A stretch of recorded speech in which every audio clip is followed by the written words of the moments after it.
Edukasi, kembali lagi bersama aku Maria Prilin di Fakta Edukasi.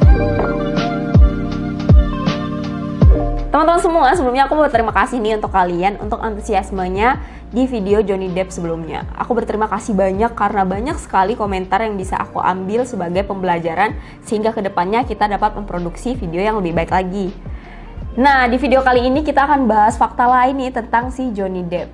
Kali ini kita akan bahas masa kecilnya Johnny Depp dan apa sih hal-hal yang mempengaruhi psikologisnya hingga ia bawa saat ini, dan hal tersebut juga berpengaruh terhadap perceraiannya dengan Amber Heard.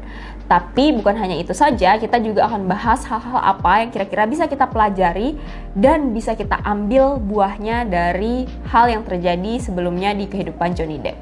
Untuk kalian penasaran seperti apa, tonton video ini sampai habis ya.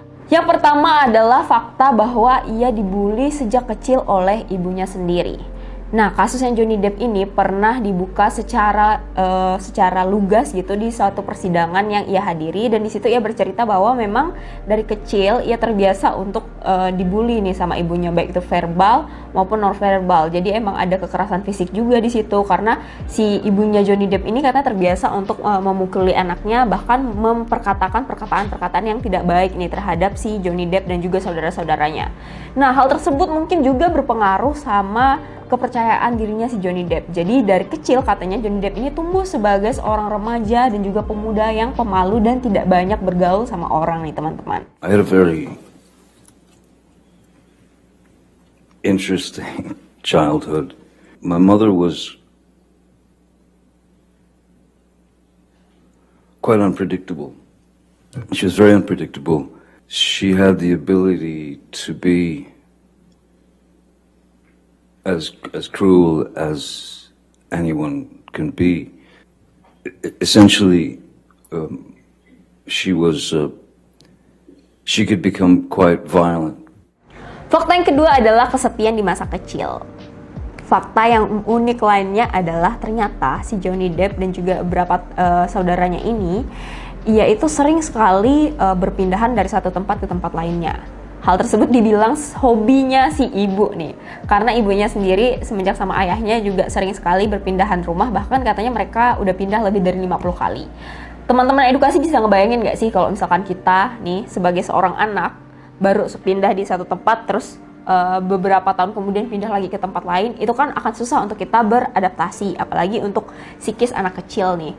Nah, hal tersebut juga yang mungkin yang membuat si Johnny Depp ini tidak punya teman yang akrab nih, dan hal tersebut yang membuat ia tidak terlalu lugas gitu dalam bersosialisasi, karena memang kalau misalkan kita lihat kan satu tempat aja kalau udah dapat teman yang nyaman tiba-tiba harus pindah lagi, jadi penyesuaiannya tuh harus cepat gitu kan. Mungkin hal tersebut yang membuat ia juga tidak banyak memiliki teman untuk ia bercerita nih, jadi sehingga di masa besarnya si Johnny Depp ini menjadi orang yang tertutup dan ia ngerasa pasangannya itu menjadi temannya. Nah, itu kenapa ia agak lumayan bucin kan si Johnny Depp, seperti yang kita udah bahas di video sebelumnya.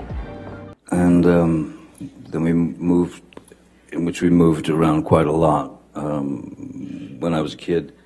So you were always my mom had this, her feet were on fire and she had to move, so we moved constantly.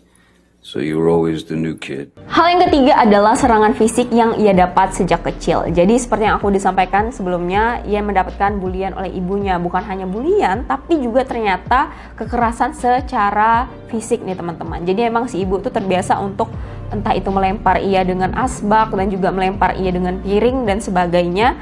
Nah, hal tersebut mungkin yang membuat ia tumbuh menjadi pribadi yang udah terbiasa nih sama kekerasan. Jadi ketika ada orang yang keras sama dia atau orang yang mukul dia udah ngerasa kayak, oh, hal itu adalah comfortnya dia gitu. Dari kecil tuh emang udah terbiasa sama hal-hal kayak gitu. Jadi kekerasan yang dilakukan oleh mantan istrinya tersebut itu pun menjadi hal biasa bagi dia, karena memang dari kecil ia terbiasa untuk menghadapi orang-orang seperti Amber. Jadi kayak memang dia pun terkesannya jadi kayak balik lagi ke masa lalunya dan dia udah nyaman gitu, udah penyesuaian terhadap zona itu. Jadi ia tidak menyadari adanya kesalahan dari perilaku tersebut.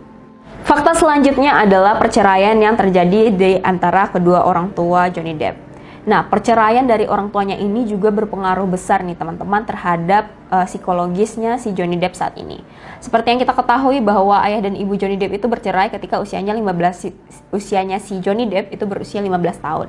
Nah, semenjak saat itu akhirnya katanya ia cenderung lebih pendiam, dia akhirnya lari ke alkohol dan juga lari ke obat-obatan. Nah, waktu itu teman-teman bisa ngebayangin ya, si ayahnya Johnny Depp ini udah nggak tahan lagi sama perilaku ibunya. Karena selain suka pindah-pindah tadi, ibunya kan juga sering banget nih melontarkan kata-kata kasar dan juga sering banget untuk mukulin anak-anaknya dan sebagainya. Nah, pada usia yang ke-15 tahun akhirnya ayah dan ibunya memutuskan untuk bercerai. Hal tersebut juga yang akhirnya berpengaruh terhadap psikisnya si Johnny Depp nih. Karena pada saat itu katanya Johnny Depp ini pernah mendapati ibunya sedang menelan pil banyak banget sampai katanya itu adalah cobaan bunuh diri si ibu. Jadi karena hal tersebut akhirnya setiap kali si Amber itu berkelahi dengan Johnny Depp itu takut si Amber melakukan hal yang sama karena ia selalu mengancam Johnny Depp kalau misalkan si Johnny Depp ini memutuskan untuk bercerai, katanya dia akan mengakhiri hidupnya. Nah, hal tersebutlah yang akhirnya bikin Johnny Depp tuh bertahan terus dari hubungan yang toksik tersebut. Nah, teman-teman, sekarang kita akan ngebahas kira-kira apa sih pembelajaran yang bisa kita ambil dari kisah masa lalunya si Johnny Depp ini. Yang pertama adalah katanya psikologis manusia itu memang kecenderungannya adalah mencari pasangan yang mirip nih dengan orang tua kita. Hal tersebut juga yang berlaku sama Johnny Depp karena mungkin dia ngerasa si Amber Heard ini mirip banget sama ibunya, baik itu secara mungkin secara fisik ataupun juga secara perilaku. Nah, padahal ia tidak tahu bahwa perilaku tersebut udah toksik nih dan bisa menyebabkan bahaya gitu dalam kehidupan ia sebagai seorang pribadi. Nah, oleh karena itu teman-teman kita harus bisa nih untuk mungkin teman-teman edukasi Borneo yang mungkin ngerasa orang tuanya sekarang sedang tidak lengkap atau tidak sempurna yang lain, itu tidak ada namanya keluarga yang sempurna. Tapi yang bisa kita ambil adalah kita harus bertanggung jawab untuk kehidupan kita sendiri. Oleh karena itu, sebelum memilih pasangan kita baiknya adalah memfilter dan dengan sadar kita tahu siapa yang kita pilih. Hal kedua yang bisa kita ambil dari pembelajaran masa lalunya si Johnny Depp adalah dengan tidak terbiasa dengan zona nyaman yang kita ciptakan sendiri. Teman-teman, ternyata aku baru sadar ya, zona nyaman itu bukan hanya hal-hal yang bisa bikin kita nyaman, hal-hal yang bisa bikin memanjakan kita dan sebagainya. Zona nyaman itu merupakan sesuatu yang familiar sama sekitar kita. Jadi kayak misalkan kita ngelihat kekerasan di keluarga kita itu adalah hal yang biasa. Nah, itu adalah zona nyamannya kita. Jadi kita cenderung untuk mencari kekerasan seperti itu dan juga cenderung untuk melakukan mungkin kekerasan tersebut ke orang lain. Jadi hal-hal tersebut nih yang harus kita sadari banget sebagai manusia, karena bahaya sekali ya teman-teman kalau misalkan kita tidak bisa memfilter atau memproyeksikan diri kita dengan baik dan juga menyadari setiap perilaku yang kita ambil. Nah, jadi itu dia teman-teman edukasi mengenai fakta masa lalu si Johnny Depp. Kira-kira menurut kalian nih, apa pembelajaran yang bisa kalian ambil dari video ini? Kalian boleh komen di bawah. Menurut kalian lagi, kira-kira minggu depan kita bahas tentang apa ya? Aku sih tertarik ngebahas tentang si masa lalunya Amber Heard. Cuman aku pengen dengar dari kalian, kira-kira apakah hal tersebut juga menarik bagi kalian? Kalian juga boleh komen di bawah. Jangan lupa like, comment, and subscribe video ini. Jangan lupa pula buat share ke teman-teman kalian semua supaya kita semakin semangat untuk membuat videonya. Aku Maria Aprilin, sampai jumpa lagi di video selanjutnya. Bye!